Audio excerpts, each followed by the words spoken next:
Et donc on a choisi de faire une activité innovante aujourd'hui qui s'appelle un hackathon. Je peux me reculer, c'est cool.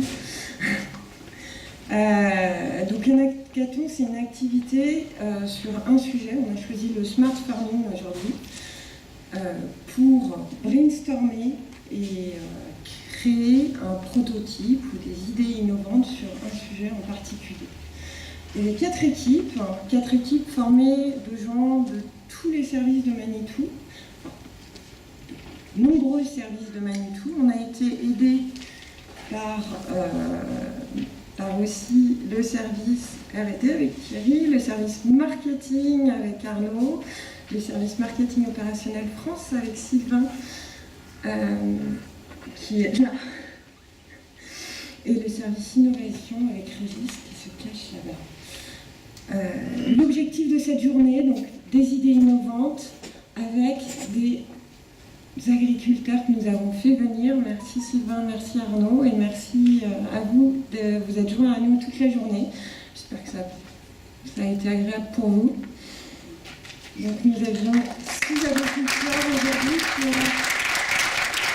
participé activement au prototypage, qui nous ont donné leur avis et qui nous permettent aujourd'hui de vous proposer des solutions qui sont ancrées dans le réel, même si le sujet, je te laisse donner le sujet.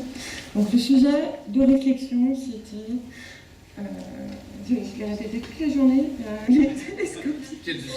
Quelles utilisations du chariot télescopique en 2030. Donc on a brainstormé toute la journée sur ça.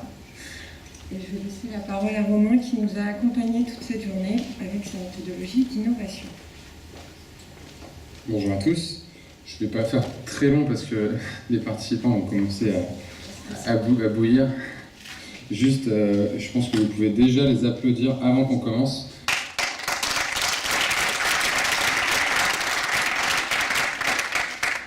Ils sont depuis 8 heures sur le pont, ils ont une bonne journée.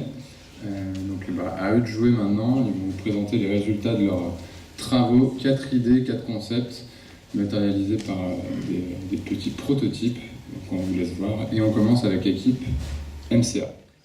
Merci, bonjour à tous. Donc on a 5 minutes pour vous parler d'un sujet très important. On a réfléchi beaucoup et on s'est aperçu que la manutention, c'est nul. La manutention, c'est nul. Qu'est-ce que c'est la manutention ? Est-ce que c'est un chariot, la manutention ? Est-ce qu'en fait, la manutention, ce serait pas plutôt ce qui est devant le chariot, c'est pas plutôt ce qui est devant le chariot ce qui compte ? Parce qu'en fait, si on y réfléchit bien, pour l'instant, qu'est-ce qui se passe en manutention ? C'est l'agriculteur qui compte. Il compte, il analyse par lui-même, il fait que compter, il va compter son nombre de godets, il va compter son nombre de balles, il va faire que ça. Donc on va l'aider à compter et à optimiser surtout son travail au quotidien. Donc, un peu laborieux, désolé. Et voici comment est-ce qu'on va l'aider avec le Manitou Connected Attachment. Les accessoires connectés Manitou, alias MCA. Et là, évidemment, vous allez vous demander, why MCA ?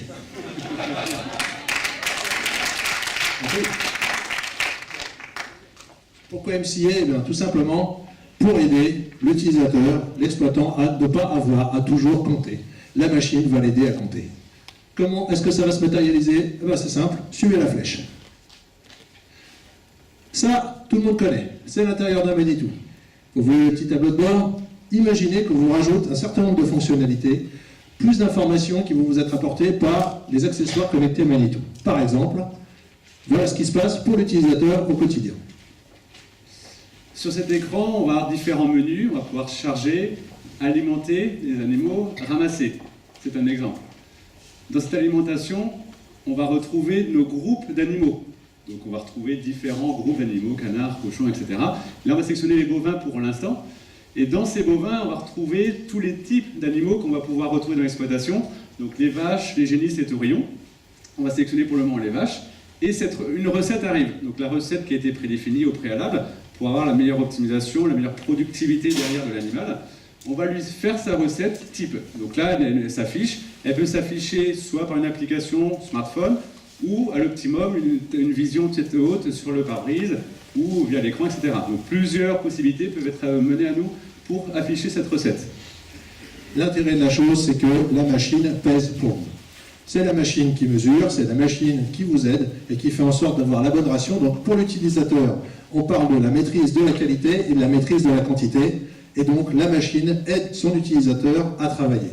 Mais MCA, ça aide aussi l'exploitant. Ça aide l'exploitant derrière à planifier des tâches diverses telles que le ramassage. Le ramassage en champ de matières premières. On est par exemple dans notre champ à ramasser les balles de foin. On a besoin d'optimiser notre phase, notre déplacement, notre circuit dans le champ. On va savoir où sont placées ces balles pour aller faire un tour logique dans le champ. Et en même temps, on va en profiter pour analyser. On a une sonde, une caméra thermique qui va analyser notre alimentation, notre matière première qu'on a besoin d'aller chercher, pour d'un côté analyser, savoir comment elle est, et d'un autre côté pouvoir la séparer, la bonne qualité de la moins bonne, pour l'orienter sur les différents troupeaux qu'on a besoin d'alimenter derrière. Toujours pareil, les phases optimum et les secondaires. Et donc l'intérêt évidemment pour l'exploitant, c'est l'optimisation du pilotage de son activité avec MCA qui aide l'utilisateur à ne plus avoir à compter. La machine aide l'exploitant à savoir où en sont les stocks, où se trouvent ses matières premières et l'aide à piloter son activité. Mais MCA, ça nous aide aussi, nous... Alors, désolé, j'ai zappé. Il y a aussi le petit tableau de bord de fin de journée, évidemment, qui concerne tous les exploitants pour savoir qu'est-ce qui s'est passé aujourd'hui, qu'est-ce qui reste à faire, où on en est. Tout ça, c'est des choses qui, grâce aux fonctions de comptage et d'alimentation des stocks et du système d'information de l'exploitant, vont lui permettre de savoir exactement où il en est, de préparer sa planification du lendemain. Puisqu'on sait ce qu'on a rentré, par exemple, si on prend toujours l'exemple des balles, on sait ce qu'on a rentré en nombre de balles, on sait ce qu'on a consommé ou revendu, et forcément, on sait ce qui nous reste. On peut en déclencher des alarmes, des notifications pour enclencher une commande auprès de notre sous-traitant, approvisionnaire derrière. Mais comme je le disais, un petit peu vite, ça nous aide aussi, nous, chez Manitou. Et en quoi est-ce que ça nous aide chez Manitou? Tout simplement parce qu'en étant connecté au plus près des usages du client, on sait tout simplement être au plus près du client. C'est-à-dire qu'on apprend de ses usages et ça va nous permettre de lui délivrer dans le temps un service qui sera de la meilleure qualité possible. Parce qu'aujourd'hui, chez Manitou, on sait déjà faire les meilleurs télescopes du monde. Et désormais, on va faire encore mieux, on va fabriquer les plus intelligents. Et donc, avec les Manitou Connected Attachments, nous mettons un cerveau au bout de la flèche. Merci de votre attention.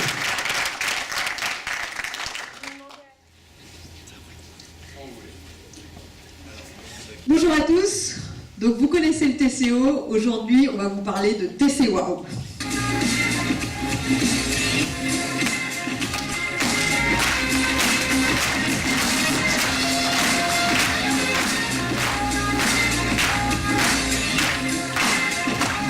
Alors, on va en profiter parce qu'ici on a Vincent qui est agriculteur, qui a une exploitation de polyculture et élevage, qui a 2 chariots télescopiques Manitou. Donc bonjour Vincent. Camille. Donc Vincent, on voulait savoir comment on peut t'aider à améliorer tes tâches au quotidien et puis comment on peut t'aider à réduire tes coûts. Donc quels sont tes plus gros postes de coûts? Donc au niveau des coûts, bien évidemment le poste carburant est quand même un poste relativement élevé. Donc si c'était possible de le diminuer, ce serait bien. Le poste entretien qui représente bien sûr un poste non négligeable et qui immobilise la machine. Donc par conséquent, si on pouvait éviter d'immobiliser davantage la machine, ce serait très bien. Donc voilà les gros postes.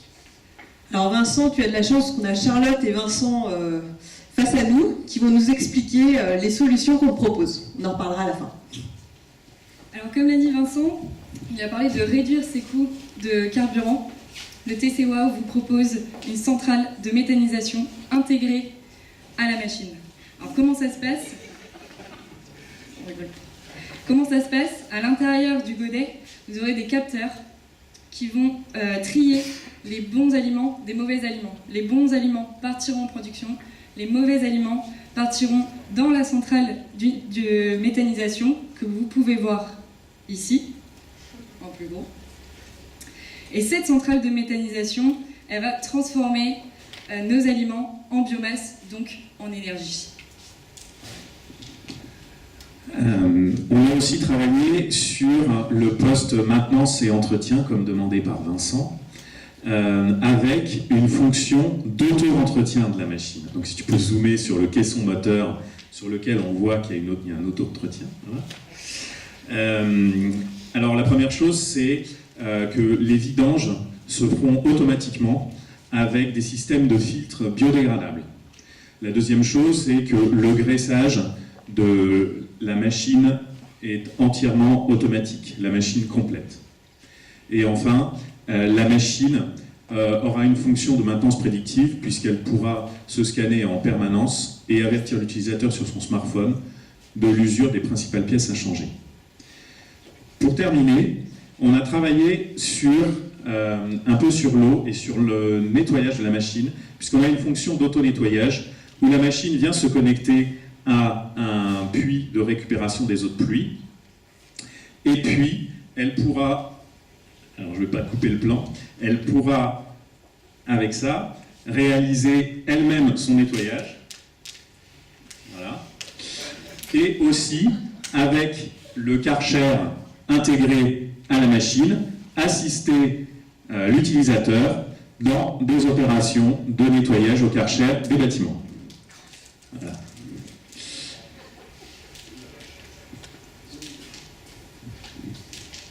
Bon Vincent, voilà, on propose quelques solutions. On voudrait avoir ton retour en tant qu'utilisateur, savoir ce que tu en penses. Est-ce que ça va te faire gagner du temps, de l'argent au quotidien? Tout à fait, je trouve que vous avez bien travaillé.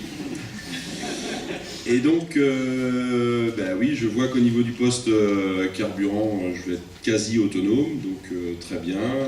Entretien, pareil, et ce qui va me permettre de moins immobiliser ma machine et donc d'être forcément plus productif. Donc c'est bien. Merci, c'était CEWA. Wow.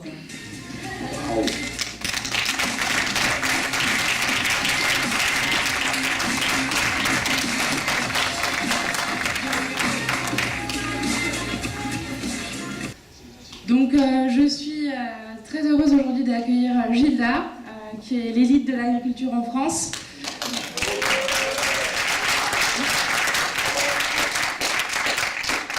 Et j'aimerais, Gilda, que vous vous présentiez. Qui es-tu?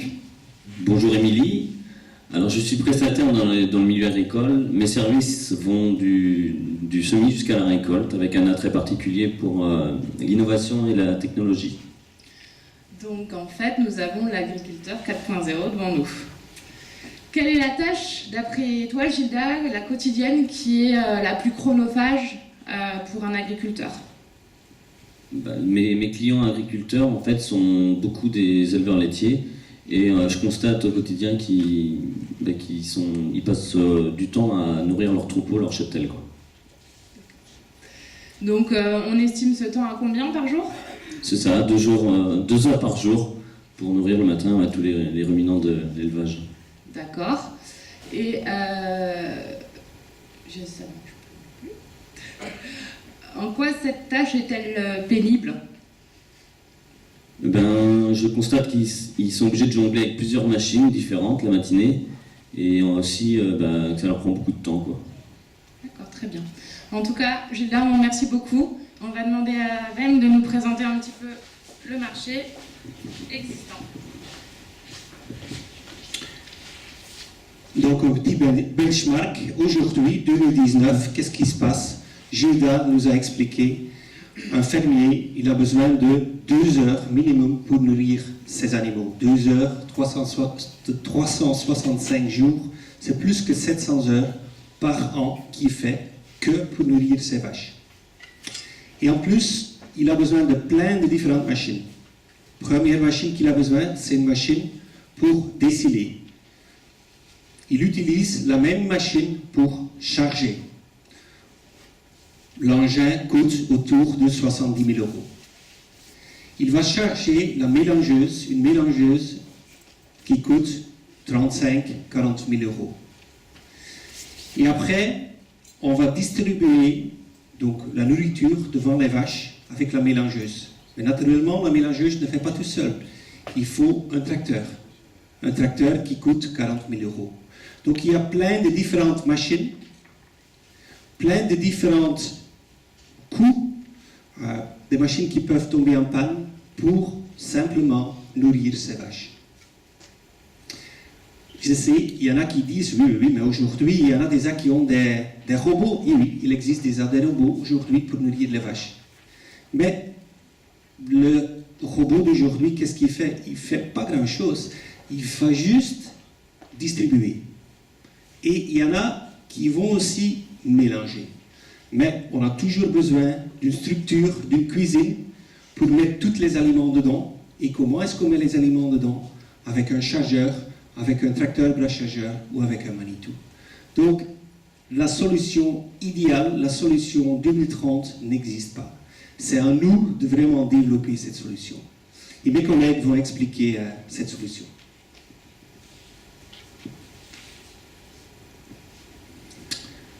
Alors la solution proposée, on se dit, il nous faut un Thermomix de la ferme. Un Thermomix qui soit pratique et autonome, 24 heures sur 24. Principale fonctionnalité, qui soit capable d'aller charger ses matières premières, de peser et mélanger ces matières premières, de distribuer et géolocaliser, de repousser l'ensilage et aussi d'évacuer les refus. La machine 5 en 1 dans l'agriculture, le Manimix. Et j'ai donc le privilège de vous présenter le Manimix Manitou. Le Manimix Manitou, une machine capable d'aller se charger, d'être autonome dans le chargement, d'aller directement au silo pour s'auto-charger, distribuer et faire le travail au quotidien d'alimentation du bétail. Vous êtes prêts à le voir, le découvrir ? Allez, en avant. Voici donc le Manimix, une machine entièrement autonome, connectée à l'appli smartphone dédiée. Elle sera autonome pour le chargement, avec le bras télescopique, avec la fraise en bout pour aller au silo. Elle sera autonome dans le nettoyage, avec la lame, l'aspirateur et la réserve pour retenir toutes les anciennes matières de la veille. Elle sera autonome à peser et mélanger l'ensemble. Et elle sera aussi autonome pour la distribution des aliments sur le côté via le tapis. Et elle sera aussi autonome entre chaque alimentation pour le repousse-ensilage avec la lame située par le devant aussi. Donc pour le Manimix, handling your food.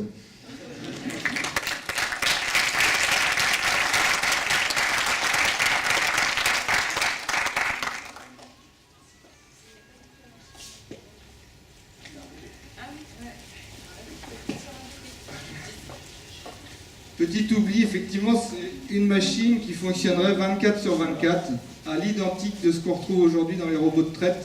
Alors, petit gabarit, mais fonctionnant 24-24. Merci à vous.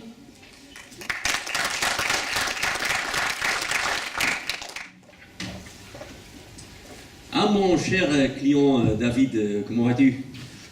Ça va bien, toi? Oui, bien, merci, merci. Je regarde ici ton gigantesque construction, la méthaniseur. Pourquoi tu as construit ça? J'ai construit ça pour diversifier mes revenus et aussi pour créer de nouvelles énergies, créer des énergies renouvelables sur l'exploitation. Et ça fonctionne bien? T'en es content? Oui, ça fonctionne très bien. Par contre, j'ai deux problématiques sur l'exploitation qui sont l'augmentation du coût du carburant pour faire fonctionner la machine pour charger le méthaniseur et aussi le manque de main-d'œuvre qualifiée qui commence à peser sur l'exploitation. Donc j'aimerais bien que tu m'apportes des solutions. Chez Manitou, on a des solutions. On a des solutions. On va vous montrer une petite présentation. Venez avec nous.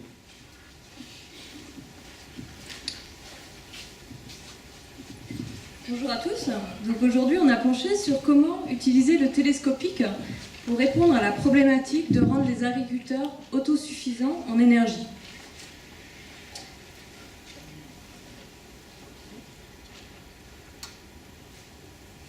Donc, comme l'a dit mes collègues, le carburant, aujourd'hui, c'est près de 15% du chiffre d'affaires d'une exploitation. Demain, en 2030, ce sera près de 20% des recettes d'une exploitation. Ça veut dire quoi?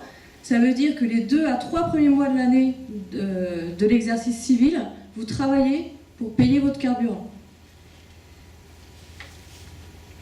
Sur notre projet, on a pensé une solution, un process pour rendre les machines télescopiques autosuffisantes. Autosuffisantes pour s'alimenter elles-mêmes en énergie, mais avec du bonus, avec du plus. Parce qu'on a aussi pensé à un process qui va créer de l'énergie pour pouvoir être revendu par ailleurs et créer un revenu supplémentaire à l'agriculteur. Donc ça, c'est possible sur 2 axes. On s'est resitué à quel était le contexte de vie d'un agriculteur. On va dire, à 80% du temps, l'agriculteur, il est en extérieur. En extérieur, il y a quoi? Il y a des éléments très riches, qui sont le soleil et le vent. Pourquoi pas ne pas penser à mettre des capteurs sur la machine elle-même, qui est en barrière et en facing total avec l'environnement, pour capter cette ressource d'énergie, l'emmagasiner pour produire, via du photovoltaïque ou un type éolien, de l'énergie pour nourrir les batteries et un moteur hybride de Manitou. On a aussi pensé à un deuxième concept, c'est la méthanisation. Donc on s'est associé avec des agriculteurs spécialistes dans cette problématique et qui aussi ont avancé plus que nous aujourd'hui sur ce process. Donc aujourd'hui, Michael, tu es un exploitant agricole dans Loire-Atlantique et tu es en plein process pour acquérir et investir dans ce process. Tu peux nous en parler plus? Oui, effectivement, je vais essayer de vous aiguiller un petit peu sur le sujet. Donc, Frédéric rencontre sur le terrain de plus en plus d'agriculteurs depuis 10 ans qui ont investi dans de la méthanisation. Oui, effectivement, il y a 10 ans, en 2019, il y avait à peu près 80 méthaniseurs installés en France. 10 ans plus tard, c'est à peu près 10 fois plus de méthaniseurs. Donc un réel investissement de ce côté-là. La méthanisation, pourquoi? C'est parce qu'on a beaucoup de matières disponibles pour alimenter ces systèmes-là. Des matières d'origine, des déchets d'origine animale, des déchets d'origine végétale. Donc là, c'est beaucoup de manutention à faire et beaucoup d'automatisation possible pour ce poste-là. Donc dans ces tâches-là, c'est beaucoup de tâches répétitives. Et le fait d'avoir chaque jour des produits à charger dans ces digesteurs montre que les utilisateurs, les professionnels ont besoin d'appui, d'aide pour effectuer ces tâches-là. Donc aujourd'hui, notre demande en tant qu'agriculteur ou professionnel était de développer, d'automatiser ce poste-là, tout en tenant compte des nouvelles énergies disponibles sur nos exploitations, qui sont donc du gaz, qui sont aussi de l'électricité, que l'on revend auparavant et que demain notre souhait est bien de l'utiliser directement sur notre matériel.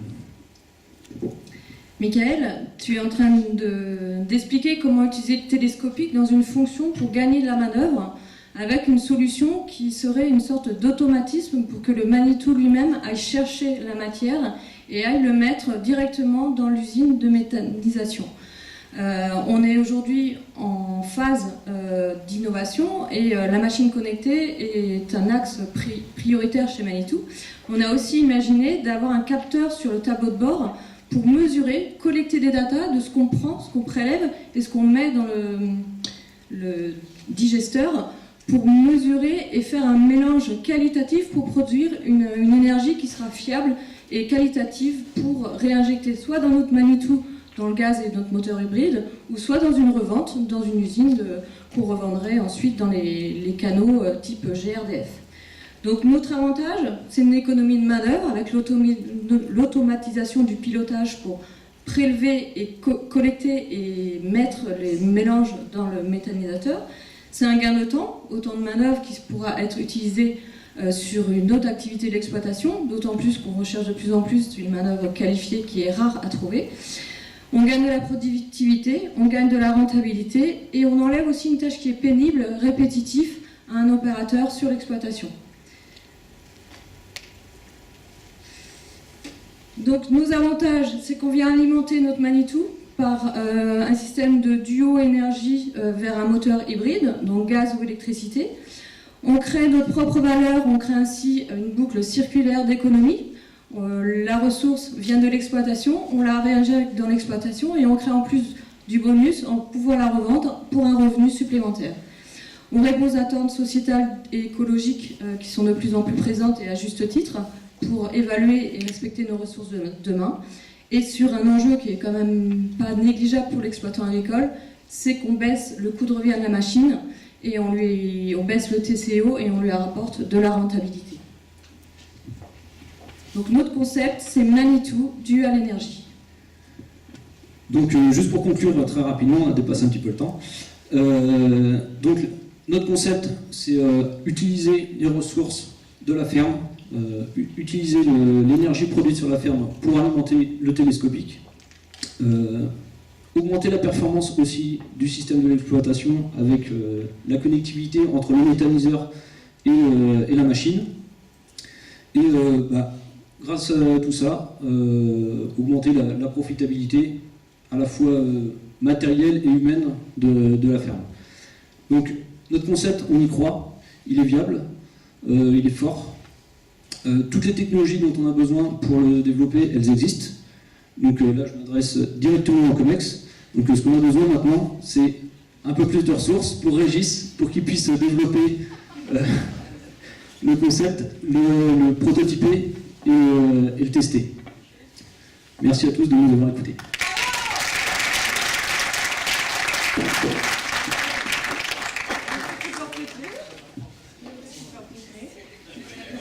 Tu donnes au copain ?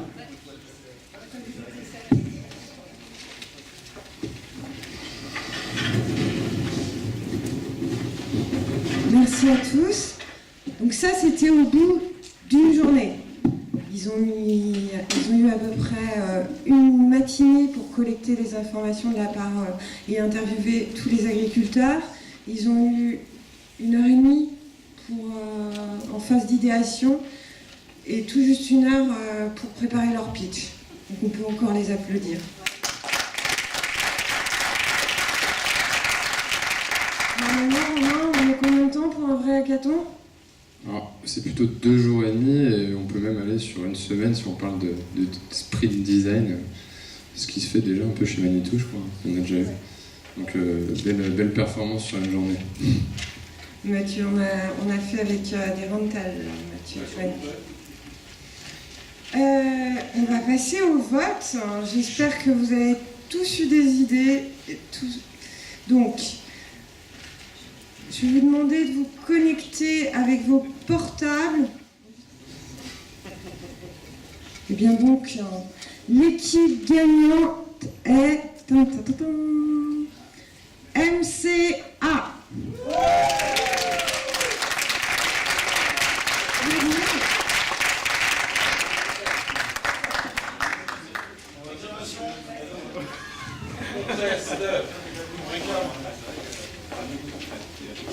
Vos impressions ? Non, il n'y a pas de favoritisme. Non, une belle équipe. On était multi-support au niveau d'où on venait, 2 agriculteurs qui nous ont aidés. On a essayé de respecter les données. On s'est bien amusé, en tout cas. On a bien phosphoré. Donc super. Alors, merci pour vos votes. Félicitations à toutes les équipes parce que tout le monde a bossé aujourd'hui. Donc je pense que le résultat doit être serré quand même. Merci beaucoup en tout cas.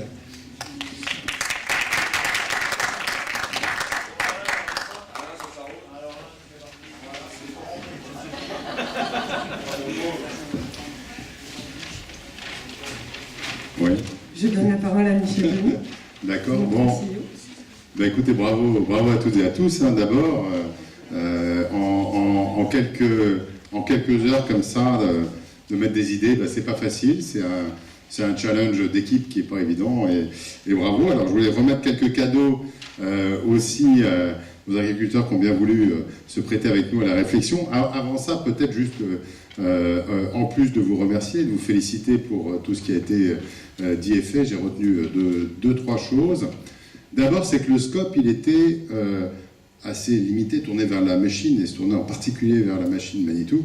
Et alors ça, il y a un coupable, c'est moi, hein, parce que Maud m'avait dit au début, on va faire réfléchir sur... on oublie complètement Manitou, et c'est quoi l'agriculture en 2030 ? L'alternative au chalumeau télescopique. Comment on n'existera plus en 2030 ?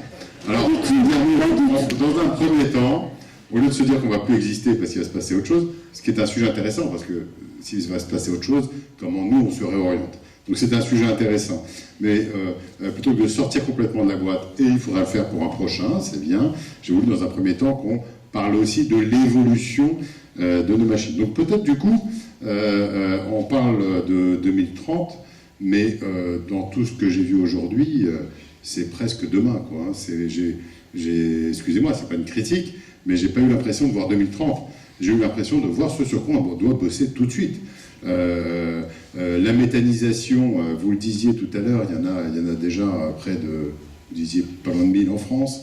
Il y en a pas loin de 1000 en France, il s'en crée tous les jours des projets, c'était extrêmement efficace d'un point de vue bilan global, et je pense que petit à petit, enfin l'agriculture a tellement de matière à pouvoir mettre dans des méthaniseurs que le bilan, c'est parfait, quoi. C'est le secteur dans lequel la méthanisation, maintenant il y a des modèles réduits de méthaniseurs. Je ne sais pas si on arrivera à la machine avec le méthaniseur à l'arrière, ça j'aimerais bien. Je vais demander à 2-3 personnes que je connais dans le secteur, savoir s'ils pensent qu'un jour la compacité le permettra. Mais il y a déjà des modèles réduits qui avant on faisait des méthaniseurs, on avait des photos sur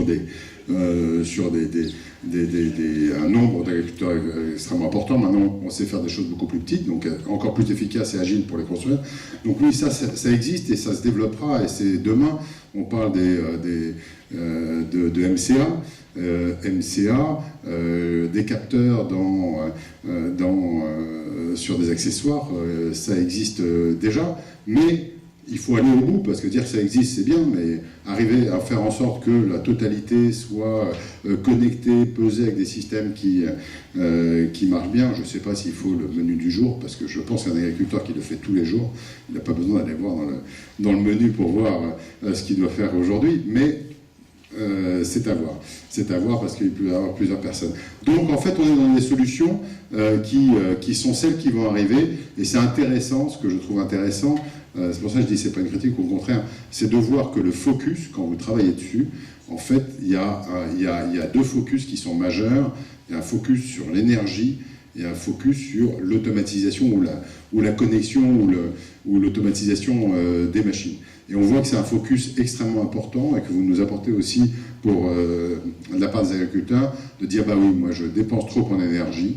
Et il y a des solutions, et c'est pour ça aussi qu'on est en train de travailler, et que Fernand et toutes ses équipes, et vous travaillez tous beaucoup sur des solutions alternatives, qu'elles soient gaz, électrique, hybride, et on voit que ce focus, c'est un sujet d'aujourd'hui. Hein. À Bauma, dans 15 jours, on expose déjà des choses assez nouvelles en termes d'hybride et d'électrique, mais qui sera encore plus demain un développement.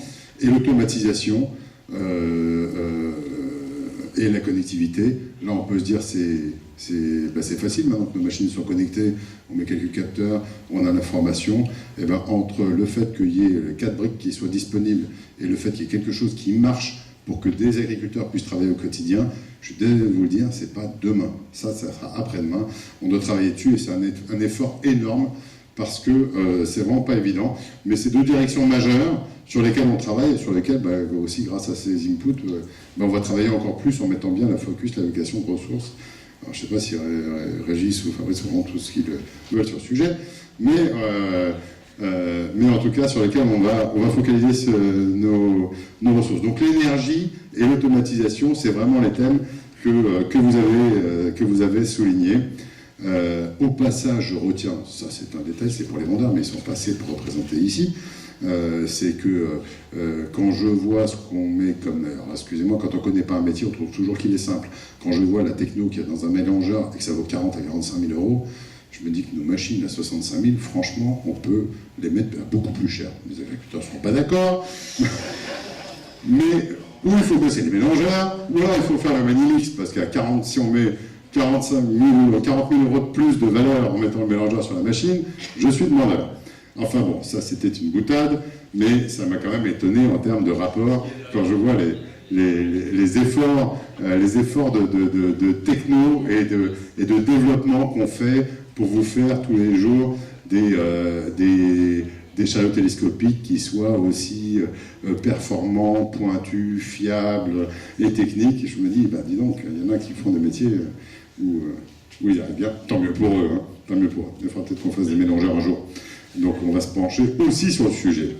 Voilà, écoute, en tout cas, bravo, merci beaucoup pour ces échanges très intéressants et pour le début d'autres hackathons à faire. Alors, je vais remettre quand même les cadeaux, parce que j'étais venu pour ça, puis j'ai parlé.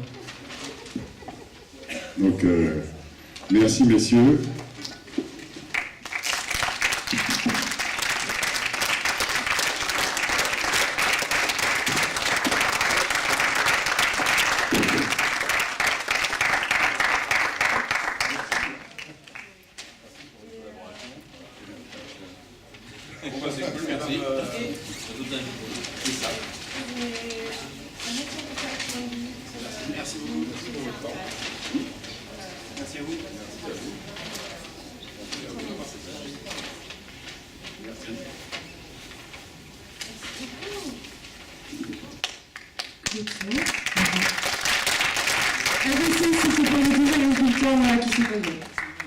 Ah mais si, je me suis fait avoir pour le jumeau. Je vous invite maintenant à rejoindre la salle à côté, la salle du petit musée pour un petit cocktail et pour cette fin de journée. Je suis fatiguée, je me suis levée à 6h du matin. Du digital. Demain, les Digital Days continuent. Il y a de nombreux ateliers. Il y en a qui ont commencé aujourd'hui sur la data et sur un Rex avec Stéphane Courant. Et demain, vous avez plusieurs ateliers sur lesquels il est possible de s'inscrire également sur Internet. Vous trouverez tous les détails sur notre Google Site. Merci à vous.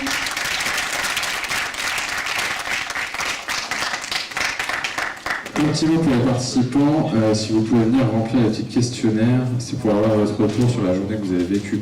Donc juste au passage en allant au cocktail.